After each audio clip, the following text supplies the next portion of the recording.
Georgia Virtue presents the Let Me Tell You Why You're Wrong podcast. Thank you for downloading episode 318. This week, we have step one in holding a killer responsible. The knife that won't cut through this BS. What's good for is good for the goose is good for, the thing. The only thing Stormy ever wrapped up. Margie can't play nice. Moving to the country and eat a lot of peaches. If you get that reference, it's time for your colonoscopy. Woof woof, bang bang. And appealing Fani. I'm Dave Roberts. With me in this endeavor is Ken Poland, Representative Emeritus. Back after a week off. I had a Back after a week off. Was it golf? Golf tournament in Americus, Georgia last weekend. That is down in the countryside. I like Americus. I really do. They've done, you've got a lot of these towns around Georgia, rural Georgia towns that have got these old downtown areas that they finally started revitalizing. And downtown Americus is one of those towns. It's really cool. They've got a great hotel. They've got 4 or 5 restaurants and a couple bars. It's a cool place to go. And I know that what school's down there? Georgia Southwestern is in Southwestern. Yeah, it's in Americus. It's just they've done so much good with the downtown area. It wouldn't be a bad date night. Get a hotel room on a Friday or Saturday night and take your wife and have dinner. Whatever else comes along with that. Yeah, that's right. Especially for those who have kids, at least any of the prying ears around you aren't, related to you. I know. No, it's a cool spot. It's a good town. There's a lot of there's a lot of towns doing this. They've just really, you got a lot of it up in North Georgia with some of those towns that their downtowns are incredible. Thomaston, Georgia, close to where I live, is doing the same thing, and Zebulon is starting to kind of beef up their downtown area. Well, even Statesboro has the Blue Mile. Now, if you get off the Blue Mile and you're at a Copper Key or one of the other apartment complexes, you can get shot. Yep. And, or just get caught walking to your car and end up getting arrested and prosecuted by Daphne Totten. Yep, I know. I don't know what's going on. I know. Yeah, and I know as the show drops, we've got about another week of voting for the May 21st primary. So we'll have to make sure that in a couple of weeks we give everybody updates from around the state. There's not a ton of races that are really statewide contested, right? I mean, there's a few county commissioner races that are contested. There's really no congressional race. We got one congressional race in District 3 that's contested, which will probably have a runoff vote. That's going to runoff. That's hands down. You just can't split things. Yeah, you can't split it 8 wide and not get a runoff. And I think from what I'm hearing, it's going to be Brian Jack, who is endorsed by President Trump, and I think it's going to be Mike Crane, who used to be a state senator in Atlanta and who is the 3rd District, or was the 3rd District GOP chairman before he stepped down to run for this. So, yeah, you don't think Dugan's got a shot? I don't. I think it's Mike Crane and Brian Jack in the runoff. Dugan was pretty comfortable in his spot. He probably should have stayed there, considering it's as expensive as it is to run in that district because it's so geographically large. It is. It's real large, and I haven't seen. If you looked at their fundraising numbers, Mike raised about $600,000 when they had a report. Brian had raised about $800,000, and nobody else had raised. Like all the other candidates combined, didn't raise what Mike had raised. So it's just all about money down this way. And Mike Crane's a great retail politician.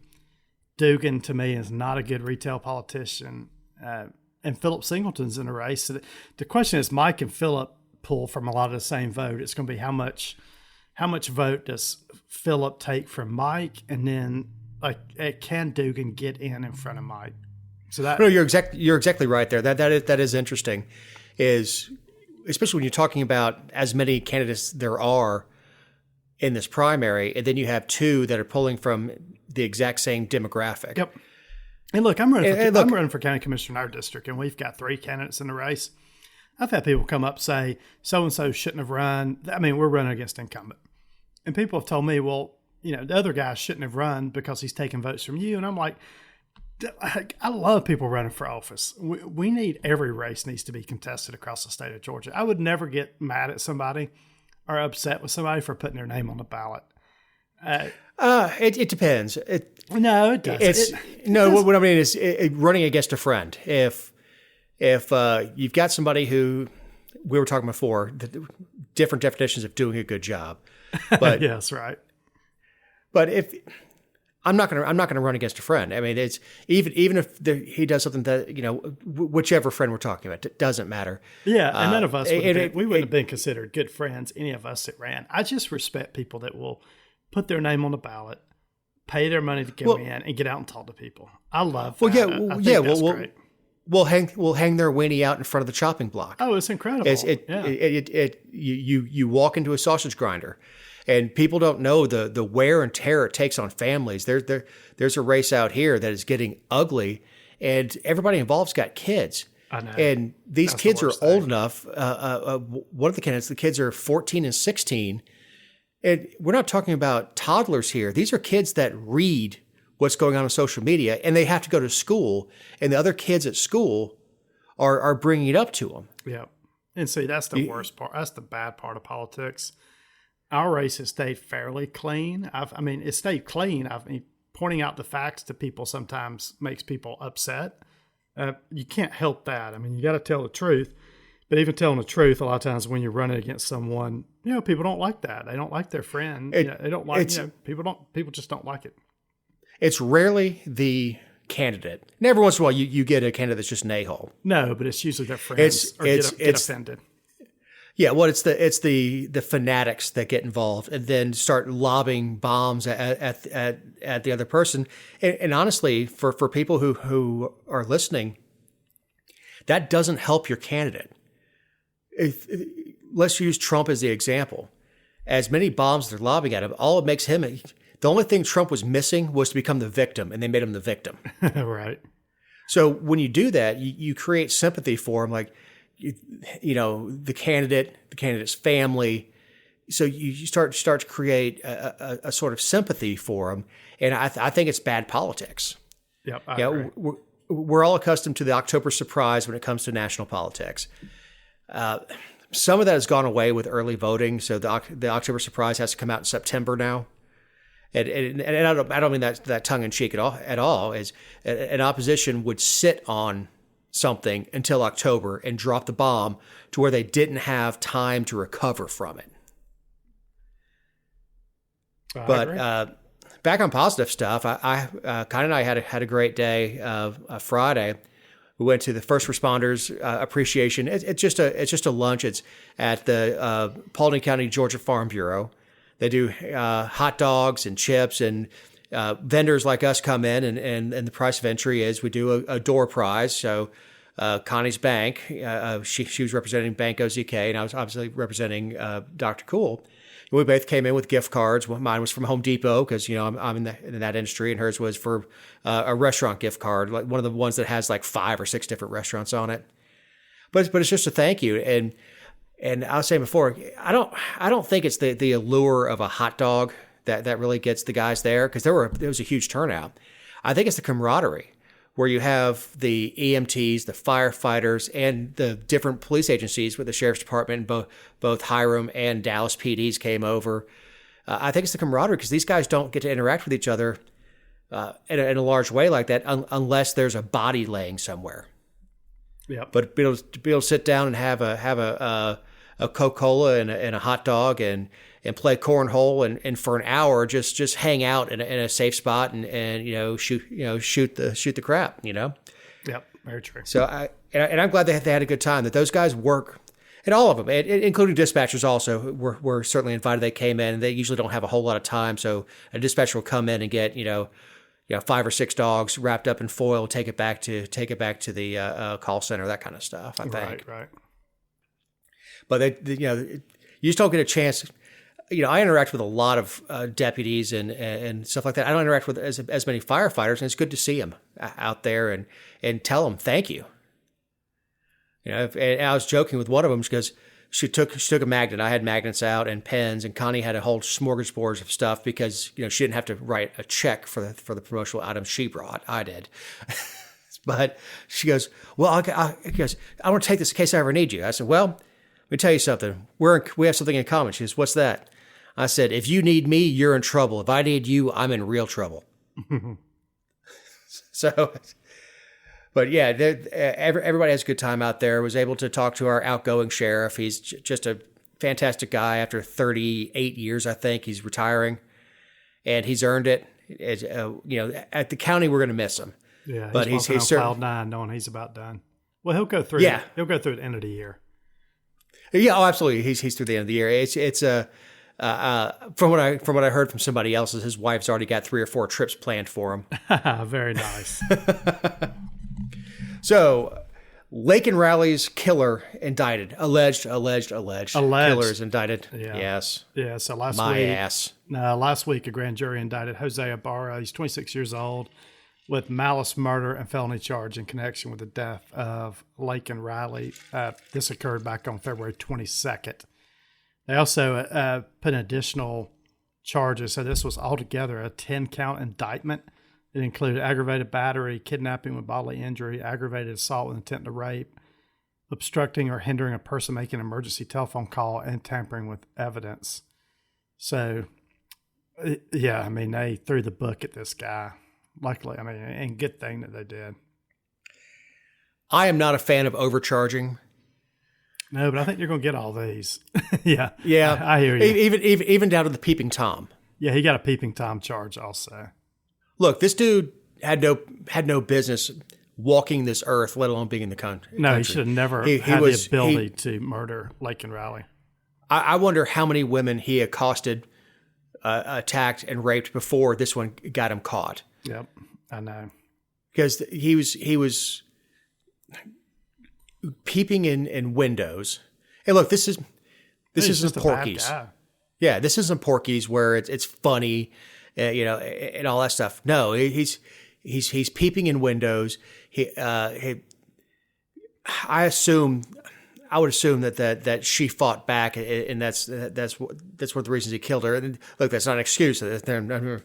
You should fight back. Yes, 100%. I mean, absolutely. Fight back with everything you have. It's why I think that even college students have the right to arm themselves, I was supposed to say on campus, is to be able to defend themselves, because there's no way at the size difference of the two that she could have defended herself against a man of his size. No, you just can't. And a gun is an equalizer.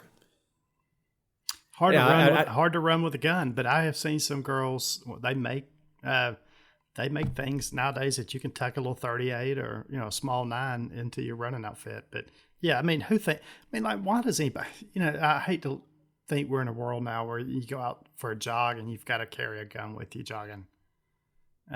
I did. I lived in Kirkwood, which is downtown Atlanta area, East Atlanta. I lived in Kirkwood. And I carried a 45, a 1911 on a shoulder rig, and with 2 extra magazines on the other side. Not because I thought I was going to need the extra mags, because it kind of balances the weight back and forth. But I jogged every morning with it underneath my zip up. I hate to say windbreaker because it's not 1994. Members only jacket. Under my members only jacket, exactly. But yeah, I carried it under my running jacket, and I never needed it, but it was there. I mean, I certainly had to step around homeless people and run by crack houses, stuff like that. It was a transitioning neighborhood. Now you couldn't afford to buy you can't afford, but you couldn't step into a house in Kirkwood for less than $500,000. The gentrification happened, but I was there when it was happening. So, Boy Scouts and Swiss Army knives. Holy God, Ken. How about this story? Oh, goodness. Yeah, let's start with the Scouts first. Yeah. Are no longer Boy Scouts. They're going to be Scouting America. It's going to be scoutingamerica.org. And this is the first name change in over 100 years.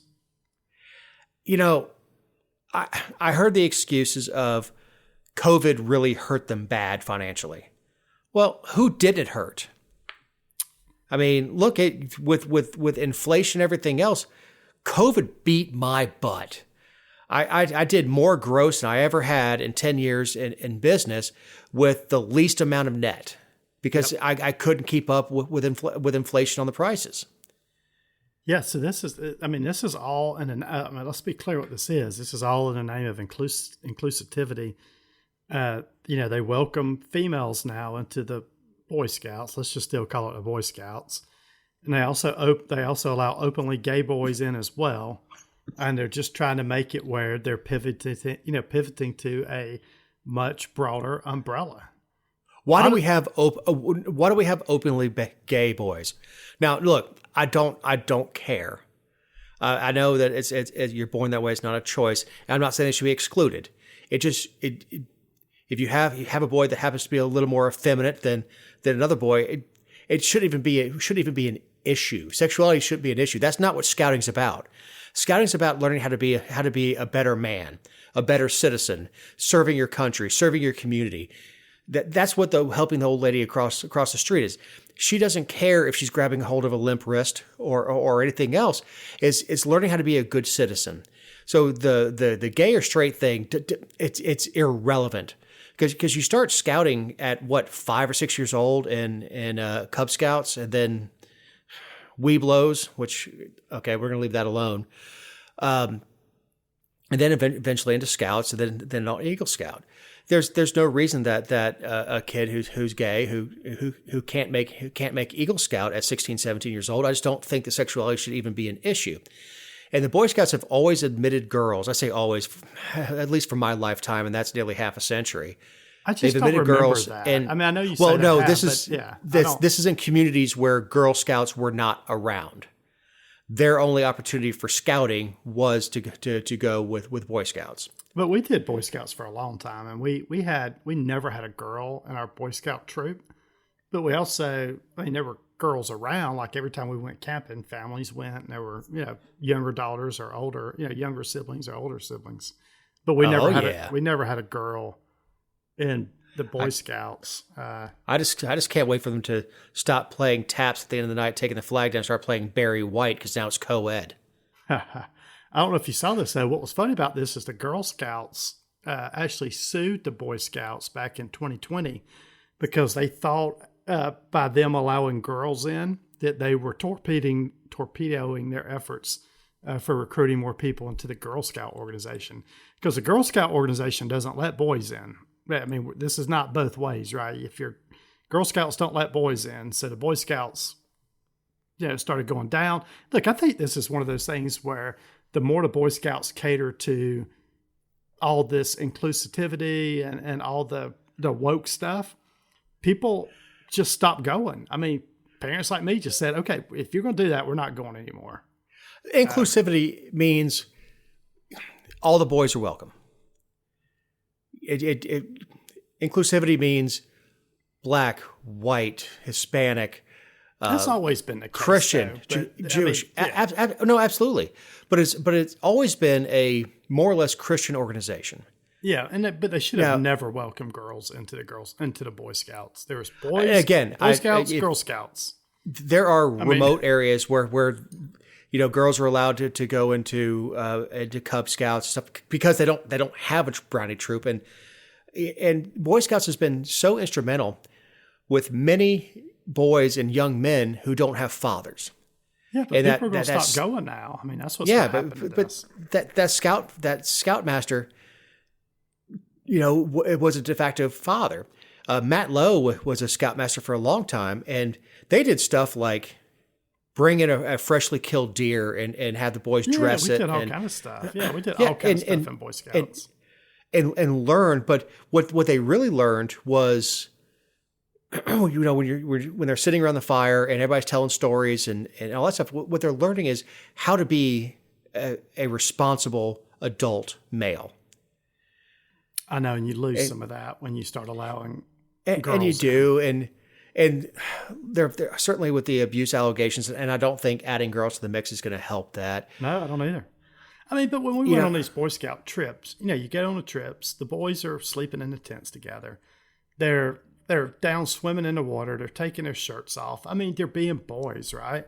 And when they get into that age where they're 11, 12, 13, 14, going through puberty, I mean, that's when those boys are really developing relationships with each other. And you just cannot throw girls into that mix and the boys have the same experience that they would have had. And that's the problem with me. I mean, but it goes for the girls too. Oh, the girls are 100%. going through the same girls have awkward their own thing. thing. Yeah, the girls have their thing. And they have their mentors, their scout masters. I don't know what they den mothers, or I don't know what the hell they call them. But it's the same way both ways. Yep, totally agree. Yeah, so they get to share the experience of being 10, 11, 12, 13 years old and sharing that with each other and having I hate this friggin' term, safe space to sit and sit on a log and talk about the challenges they're having. What's affecting them, right? And their challenges as a young lady. Same with the young men. Yep. Yeah, and then having an adult that says, there's nothing wrong with you. Everybody else is having the same experience. I had the same thing. I went through the same thing when I was your age. It's the same thing with the boys. Oh, 100% agree. There are awkward things that happen to tween boys that they don't really understand what's going on. Can you come to the blackboard? Can you give me a minute? Yeah, there's awkward things that go on at a Boy Scout camp too. I mean, the boys are sleeping in tents and they got to pee during the middle of the night. You know what they do? They go to the edge of the tent and they whip their thing out and they pee. I mean, all those experiences have to change when you combine the sexes. I mean, all that stuff. And we're not talking about adults. And look, we went through this with the Army. There was this is a half joke and half true. If you walk up on a female while she's peeing while you're in the field, you get an Article 15 for being a peeping Tom. If she walks up on you while you're peeing in the field, you get an Article 15 for exposing yourself. Yeah, right. So I mean it's half humorous but half true. I know. Makes you want to slit your wrists, but not with a Swiss Army knife. No, because they have got rid of the most notable feature in the Swiss Army knife, which would be the actual blade. So you can get a Swiss Army knife now, but it doesn't have the actual blade, which all of them had in it. It's kind of the famous blade, right? Swiss Army knives had in it. So they're done with that. I just ordered 2 of them. They said part of this came from more stabbing incidents in London and in England. I don't know if you've seen this lately, but like knife crime has really been on a rise in England because, they've taken all the guns out of circulation. So people are stabbing each other. And this was in sort of, this was one of the things that Swiss Army is doing to cut back on that, is taking a knife out. Well, it's not just that. The knife laws in Europe have gotten much, much, much tighter. So in order to market, this is the excuse, in order to market the same knife, and of course Switzerland happens to be, in Europe. In order to market the knives, they need to get rid of the blade itself. Yep. So I mean, why even call it? I know it's a Victorinox. Why not call it Victorinox utility block? I mean, it's not a knife. It's not a knife any longer. You get the scissors, which are basically used for cuticle trimmers. You got a corkscrew, which why not take that off the ones you get to the Boy Scouts? Because there's no way they should be opening bottles of wine. But I ordered 2 of them for my boys. Their birthdays are about a month and a half from us. And I told my wife, and she goes, "Well, how much were they?" And I told her. She goes, I said, "No, I got them the super awesome one with all the stuff on it." How much are they? I don't even know how much they are. 50, 60, $60, $70 if you get the super nice one with the saw blade and the magnifying glass and all that stuff. Okay. That's off of Amazon. And look, I still have a Swiss Army knife in my cigar box with a lot of the other Army stuff that I have. I put a lanyard through the key ring, and I carried it in my pocket for damn near a decade when I was in uniform. Because honestly, did I use it as a weapon? No, I used it to open my MRE bags, or to trim a nail or something like that. But it was always handy. Yep. It's just, I know we sound old, but it is sad. It is sad. Yep, it's really sad. We're not talking about handing M16s to kids. We're talking about a utility knife that you use in the woods, and hell, to build your Pinewood Derby car. I know, exactly. I know. What are they going to do? Make those stop going so fast down the track? It's like we're going to cut down his speed on the Kentucky Derby cars now. Well, truthfully, that's the dad derby. We got to make them more inclusive. It's just you're just gonna race a block of wood. You cannot carve it any longer. No carving, just a block. It really is the dad derby. Because the people that won, the people that win, you're like, all right, we're gonna take it to the bandsaw. Yep. Oh, you're helping, son. Don't worry, you help. What color? What color do you want kid have? What color do you? What color do you want me to paint it? No doubt. Now, didn't Trump get his butt impeached for withholding military aid? I put that little title on here. I think it's. I'm not even sure it's different because I think so. And what the story is President Biden last week threat. He is going to halt the shipment of American weapons to Israel if the country goes forward with a planned ground invasion of the city of Rafah. So basically, President Biden said, "We're not giving you any more weapons if you invade this city." And he's not doing He is a quid pro quo MFer. Well, and look, and this is the deal with Trump. When Trump got impeached for withholding weapons to Ukraine, and they said he got impeached because he was doing it for political purposes. He asked Ukraine, the president of Ukraine, to give him dirt on Biden and stuff like that, which was political. It was political in nature. But this is the same way because what's happened is all the college protests in the United States. What Biden is seeing now is his base is leaving him because of how the war in Israel is going. So now he makes a political decision to not give Israel weapons any longer. So it's the same case in that regard. Is they're both making political decisions, Trump and Biden, on withholding weapons. Here's the thing. The aid, if he was standing on principle, and said, we should not be involved in this conflict. Israel, God bless, good luck. We wish, we want the best for you. Yeah, but he's not standing on principle. But he's not standing on principle. No, not and at all. The other thing that he's running into is now that he's trying to appease these quote unquote college protesters, which they're not college protesters. Yeah, they're not college protesters. And most 60% of them are not. And most of them don't even vote, right? I mean, that's... Right, yeah. So to appease them, now he's losing donors. Yeah, this is like Republicans trying to appease teachers, and you talk about it all the time. Yeah, it's but he's pissing off his donors. Yeah, he's making donors mad.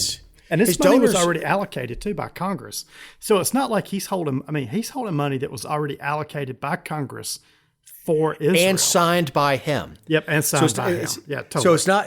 So it'd be one thing if Congress sent him up a bill, said, "Hey, we're going to give, I don't know, $30 billion, whatever it is." I know that's dropping the bucket, but if he said, "Look, I'm not signing this," that's fine. That's his prerogative as commander in chief. If he stood on principle, say, "Listen, Israel needs to stand on its own. We've spent enough money. We can't afford to support wars on two different continents. Plus, defend ourselves. Plus, we don't have the money for it. Good luck." That's fine. Yeah, that's not principle. But he was pulling a Thomas Massey, who is a congressman from Kentucky, of saying we just don't need to be giving American taxpayer dollars to foreign nations. I get you, but that's not what he did. He's like, I'm not giving it to you if you do this because my supporters don't like me giving you weapons, which is political in nature. But my point is, it's after. This is not something he signed day one when he got in office. This is something he signed last week. Yeah, it was. It was like a couple of weeks ago. I know what you mean. You're just using it. I'm prone to hyperbole, I know. Yeah, but it just was recently that he signed this and was out there talking with people about how Congress must give him aid. Congress must sign this spending package for Ukraine and Israel or blah, blah, blah. And now they sign it, and he's turned around holding this over Israel and President Netanyahu's head. So, yeah, this reeks of politics. What is politics? I don't know anymore. I think he's in a lot of trouble, though, because I keep seeing these polls come out, and I know all it is about 4 or 5 states are in play, but Well, here's the thing, Kenny, and correct me if I'm wrong. You know more about the inner workings of politics than I do, but this is indicative of a presidency that's being run by committee. This is not a man of principle that says we're going to do this, we're not going to do that. This is something that a focus group gets around, sitting around a table, and goes, "Oh, we're taking off this group. We need to throw them some crumbs. We're doing this." But does anybody think Biden's running the country at this point? He made another, the teleprompter kicked his ass again last week when he tried to pause. But he did another thing where he said last name that was on the. He's just. I mean, the guy looks terrible. He's not in good shape. So he can't friggin' walk. No, he can't. I mean, he honestly can't. I mean, neither can I. I fell down and cracked 3 ribs, but at least I can get back up. And I can laugh about it, even though laughing makes my damn ribs hurt. Yep. So Stormy Daniels finally wrapped something up, and it was her testimony. Yeah, and I guess this wrapped up last Thursday. She testified, it sounds like, for almost 3 days. I didn't really follow this story much. I just put it on there because I know you're a big Stormy Daniels fan, and we're probably glued to the TV during her testimony. So we'll have to get an update from you on this.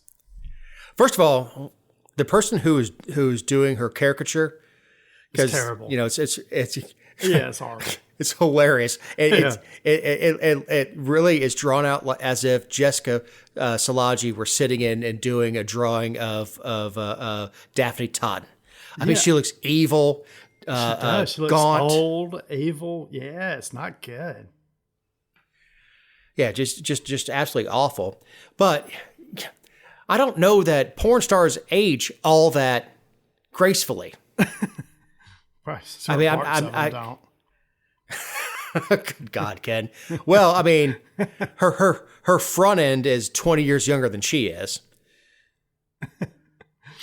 Yeah, I don't know. I mean, so what was the recap of this? I mean, did it help Trump, hurt Trump? No, I know she said.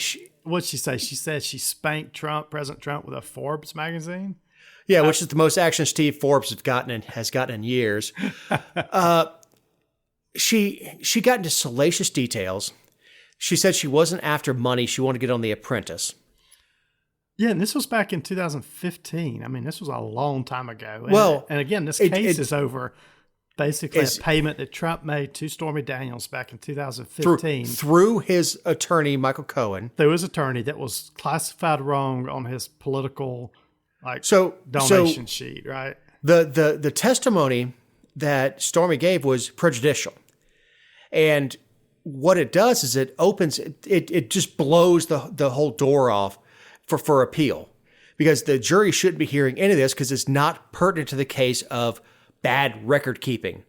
No one is accusing Trump of paying for sex up front. Didn't happen.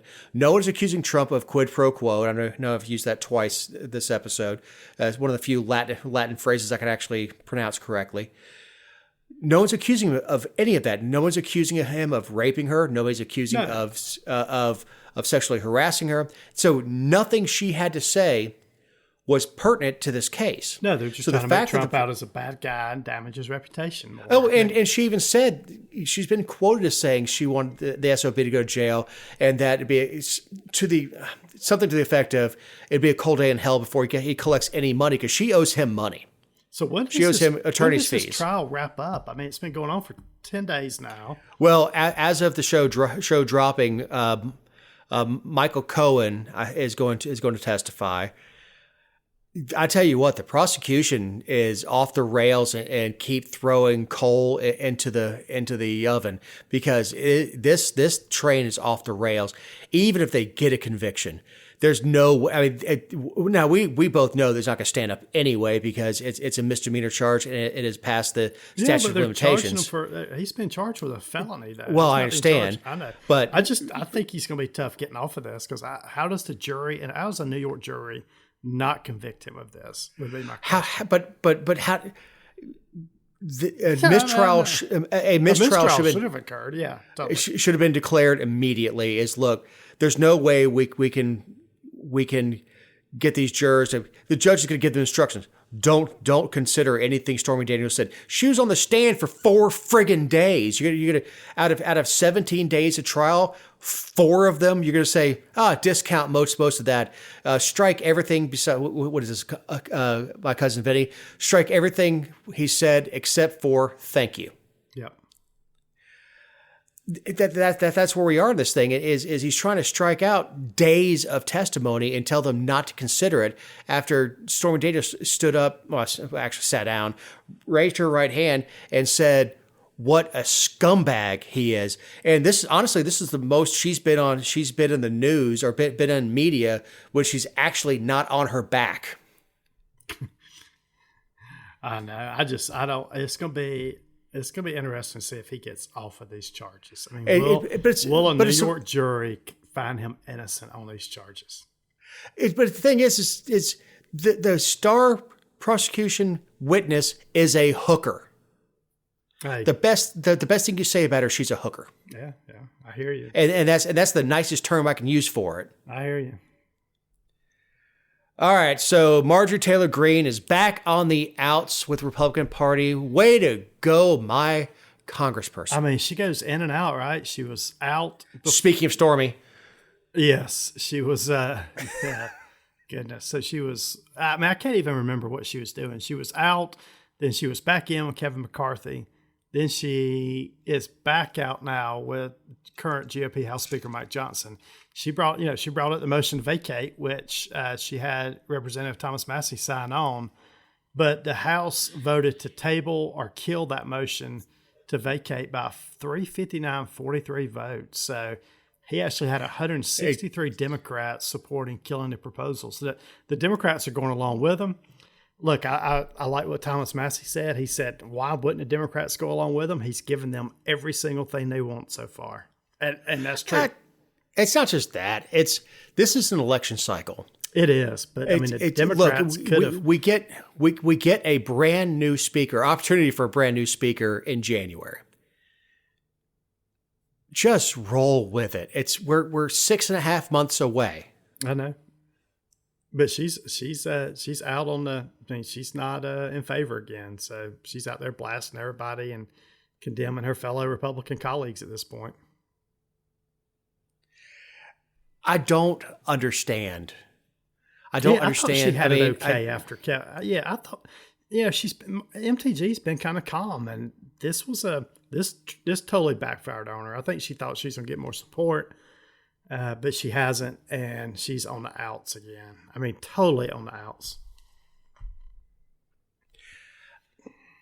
She didn't love being on the outs before. She had everything stripped of her.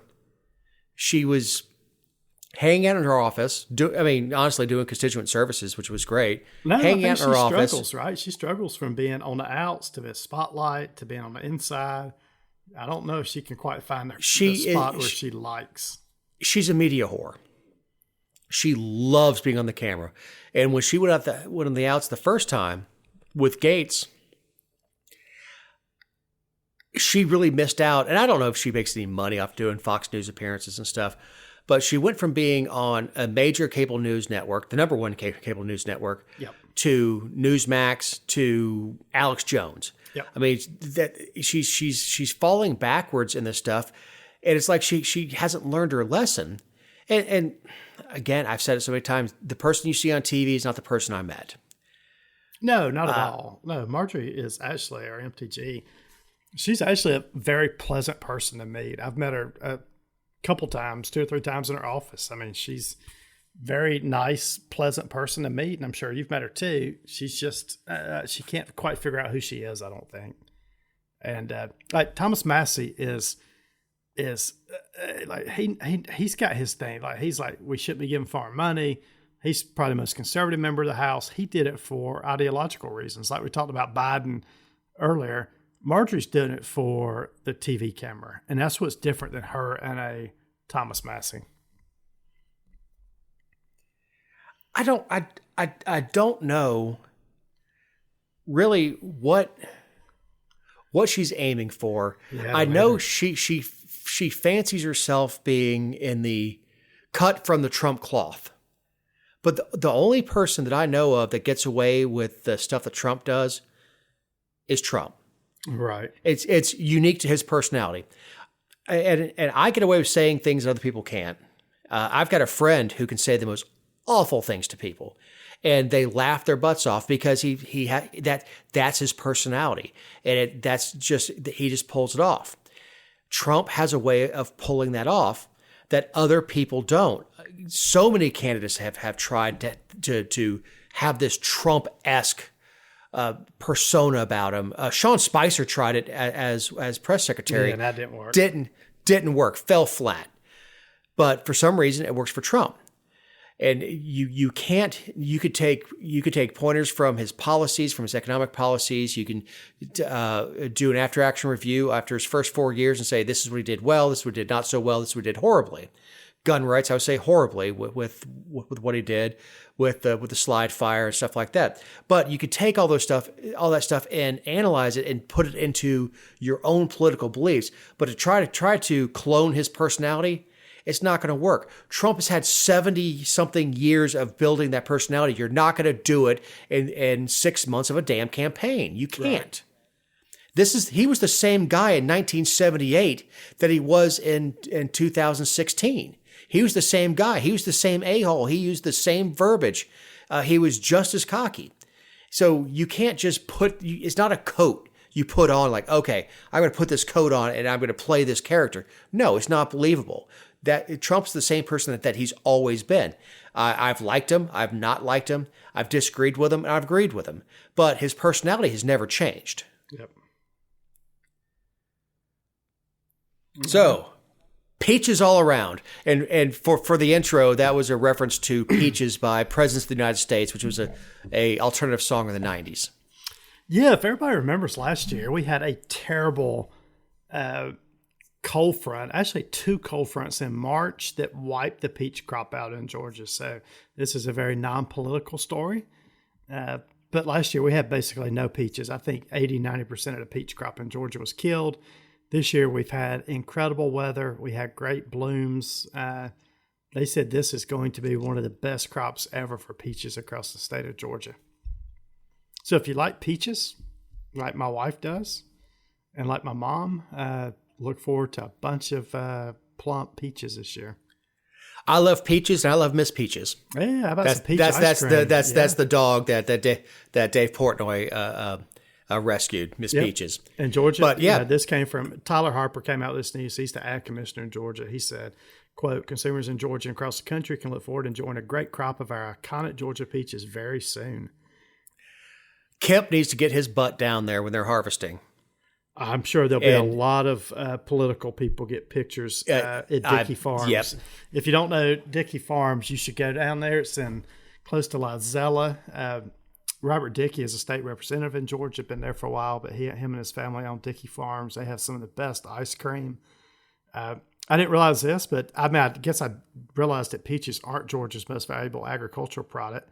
That would be actually broiler chickens. I believe that. Yeah. Nor is Georgia the nation's top peach producer. It's actually been in California, but Georgia still has a ton of peaches, and this is a big, economic boom for the peach farmers in Georgia. I'll tell you what. I'll meet you and your wife down there with my wife, and we'll get some peach ice cream. Maybe Dickey Farms is a great place to go. Maybe some peach cider. Robert has made. It's agribusiness and agritourism. People talk about that all the time in Georgia. They, farmers around the state have figured out how to market their farms and bring people to the farms. And Robert has been one of the best people in Georgia to do that.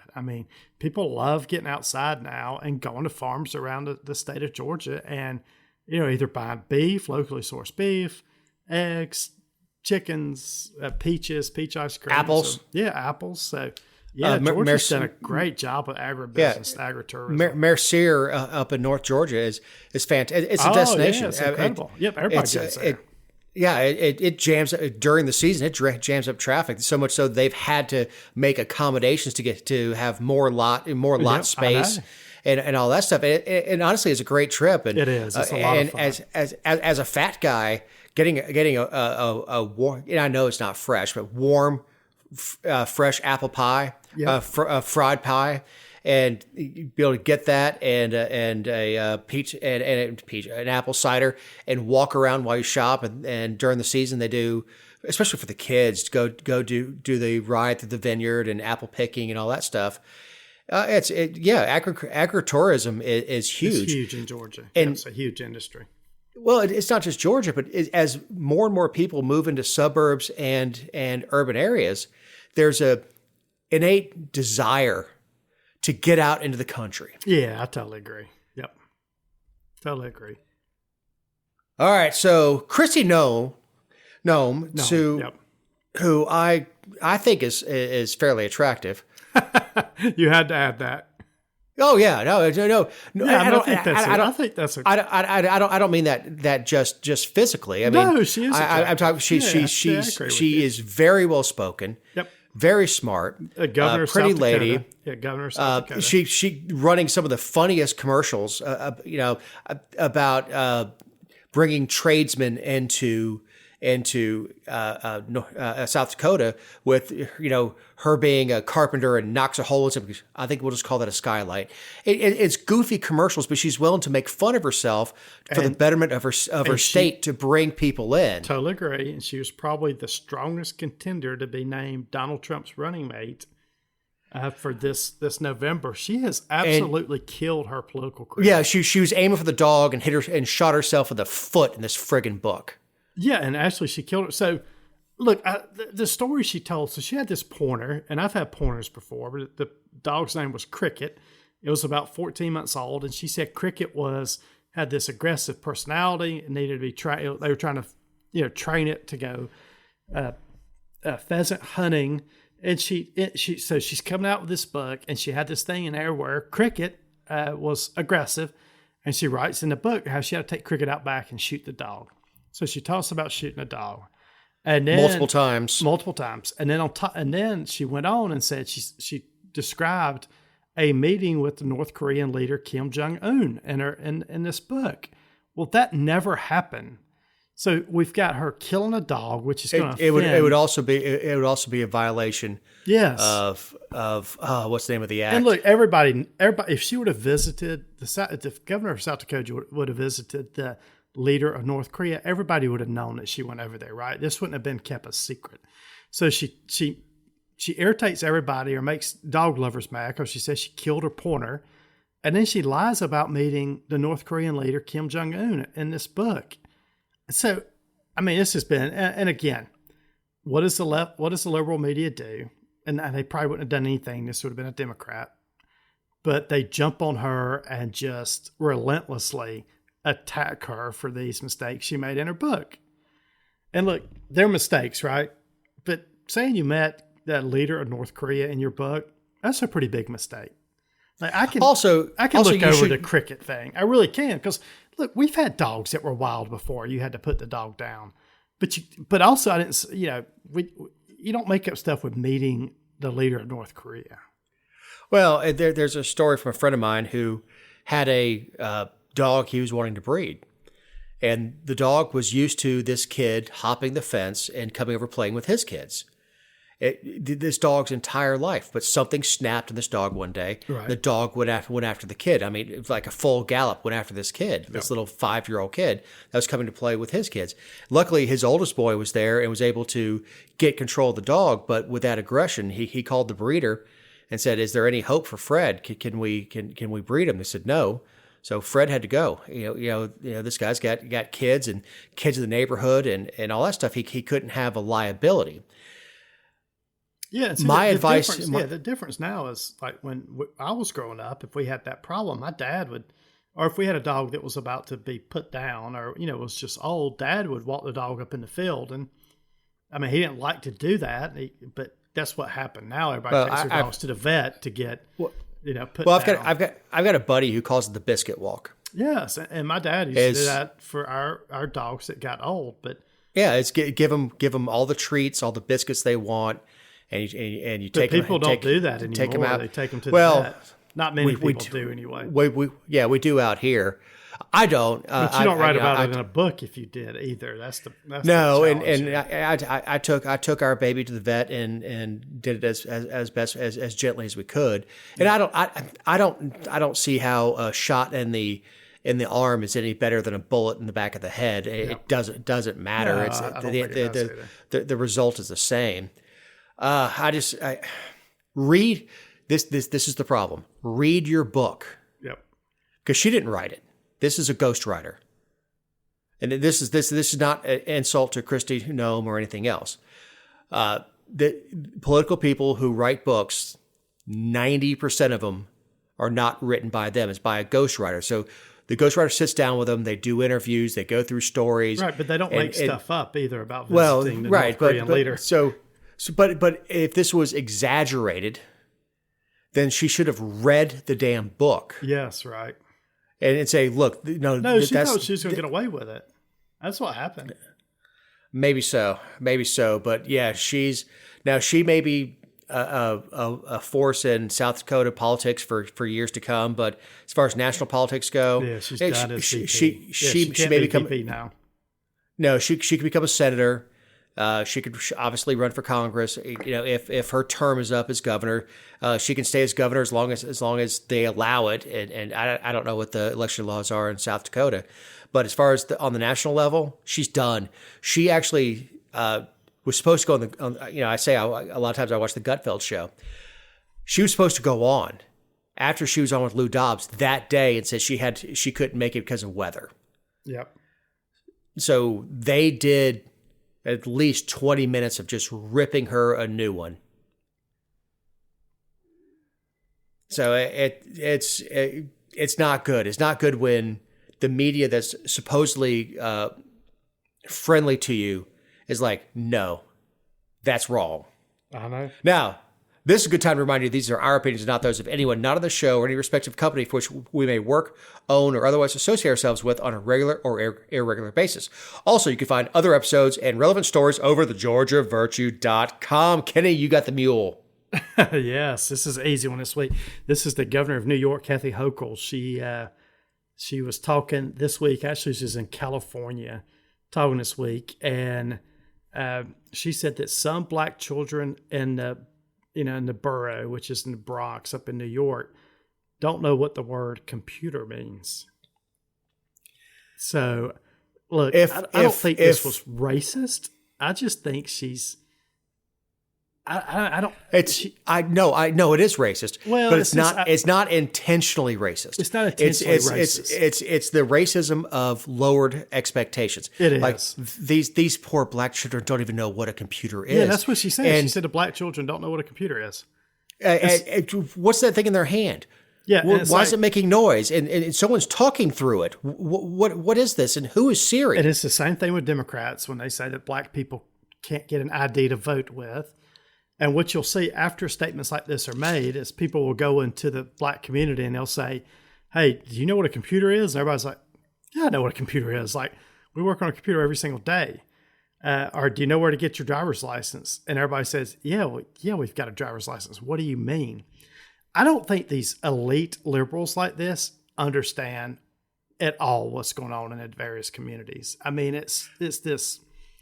I don't even know. I can't even describe the mentality. They've taken minority populations for granted it's this so victim long. Mentality, right? That everybody's got to be a victim.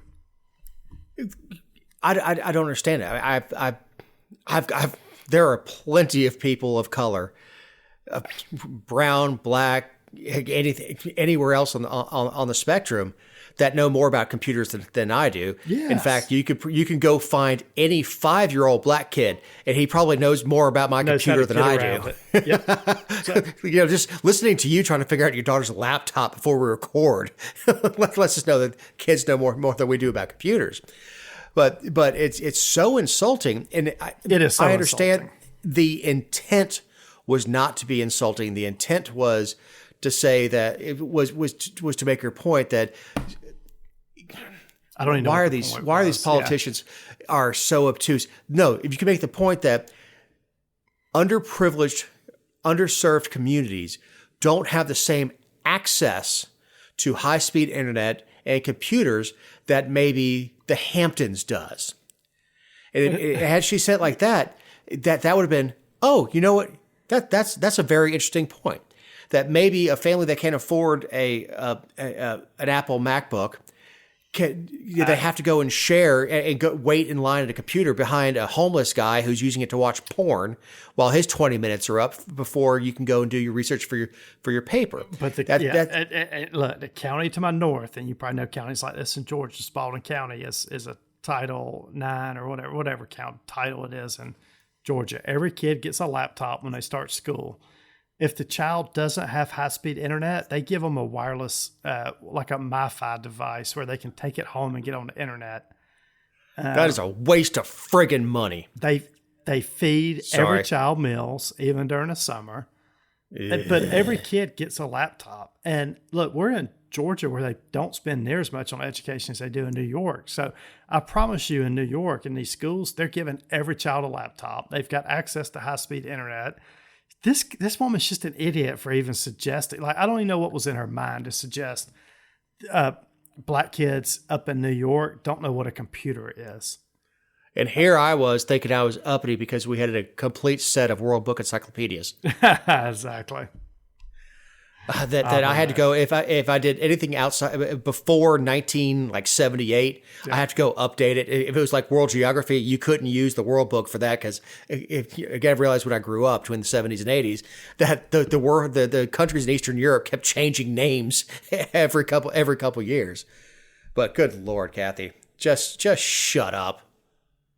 You would have been better just shutting up. Same thing with Christie. I mean, Christie Nome is these two governors need to shut up. No, it's not because they're females. There's just stop saying stupid stuff. I know. You know, some thoughts should stay on the inside, and I struggle with that sometimes. Some thoughts should stay internal. Maybe you shouldn't say that outside. That's an inside thought. Good Lord. Speaking of idiots, the Fani is back. Good Lord. So Trump has been granted an opportunity to appeal the decision to leave Fani Willis on the case. Fani on the case. Yeah, so basically what this is the Georgia Court of Appeals took up the case, and so they will review the judge's ruling that allowed Fani Willis to continue on the case. The biggest thing this does is the appeals court, it's going to look at that and determine whether or not she can stay on a course or not. But the biggest thing that does is delay the trial even further. So, they wanted to have an August start date. This is going to appeal that trial at the earliest into 2025. This goes along with the case down in Florida. I don't know if you saw it this week, the case where they found classified records at his house. The judge down there put a halt on that case and said he wasn't moving forward until a lot more information came forward. So almost every case against Trump now has been staged. Yeah, exactly. Because it was staged. They took a bunch of top secret covers and laid them out on the floor. It was staged. Yep. They thought it was an episode of Get Smart where you pick up a file, it says top secret. You look around and go, okay, nobody's behind me, and you flip the page back. No. It was absolutely staged. Yeah, it was. The fact is that they abridged there's certain things in the catalog of things they found. He's like, okay, this, 1, 2, 3, 27. Yep. What's going on here? Yeah, so this case in Atlanta's not going forward anytime soon. I mean, even if they lose this appeal, it'll go up to the Supreme Court of Georgia at that point. It'll be appealed up. So the trial in Georgia against Trump is basically, it's dead for the foreseeable future. What does that do for a re-election campaign, do you think? Do you think it matters? Do you think anybody in Fulton County is even paying attention? I talked to somebody that was on the campaign or helping with the campaign for her opponent this week. I think she wins big still, but at least she's got some people running against her. It's very tough and nuanced from that point of view, from a Democrat point of view, to attack Willis for, I was supposed to say Willie Fani.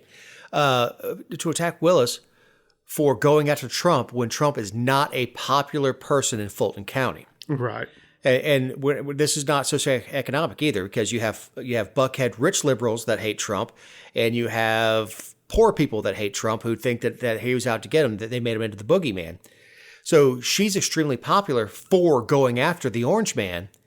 And if you're a Democratic opponent, which is the only sort that even have a chance in Fulton County, it's very hard to make that nuanced argument in politics because nuanced arguments don't gain traction because people don't have the bandwidth to understand nuance, to say, I oppose it, but this is why, or I'm supporting it, this is why. They can't get to the why.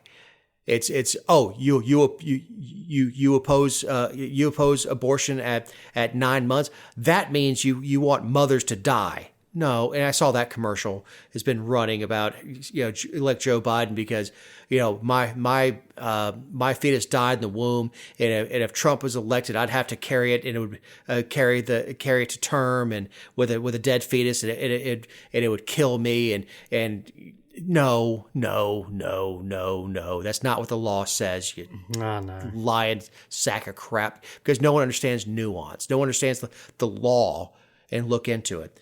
But Kenny, as I'm running my damn mouth, it was good to have you back. What are your closing thoughts? Hey, I mean, although we're running a little late, no, it's going to be interesting. We've got a couple of weeks of voting still left, so looking forward to updating everybody on how voting shakes out. If you haven't voted yet, like me, I guess we've got 6 or 7 days left at this point. I'm delaying mine to voting day, and we'll see what it's like on the 21st. Big thanks to Doug Shaw, who filled in for you last week. Dougie's youngest daughter graduated UGA on Friday. She is smart. She's beautiful. Both his daughters are smart and beautiful. I don't know if they got any traits from him. But Dougie's a great guy. He's a great fill-in. But besides the fact that I bust his plums, and he wouldn't be a friend if I didn't. Doug runs a great podcast called Whiskey After Work. Once you're done listening to this, check it out. He's a great dude. But big thanks to Ken Poland for returning. Eric Cumby for taking this awful audio, turning it into something that you can listen to. I'm Dave Roberts. Have a great week. I've been running from the law. Hope they won't shoot me down soon. They sing on a sleepless night. Try to catch me howling at the moon.